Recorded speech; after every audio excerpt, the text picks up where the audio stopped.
کہ ان کا وشے ہے، ان کا درشن ہے، ان کی فلسفی ہے. ہم تو مورتی پوجک ہیں، ہم مورتی پوجک ہیں، بھگوان کی اپاسنا کرتے ہیں. سکار برہم کا بھی اور نراکار برہم کی بھی اپاسنا سناتن دھرم کی اس کی اجازت دیتا ہمیں. اور اسلام کا نیا کہتا ہے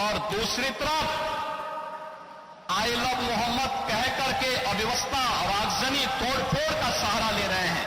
انہیں معلوم ہے یہ شاردیہ نوراتری ہے، وجیا دشمی کا پرو ہے، اور شاردیہ نوراتری کو اگر اویوستھا پیدا کرو گے، چنڈ منڈ بن کر کے کاریہ کرو گے، تو ماں بھگوتی کبھی برداشت نہیں کرنے والی ہے.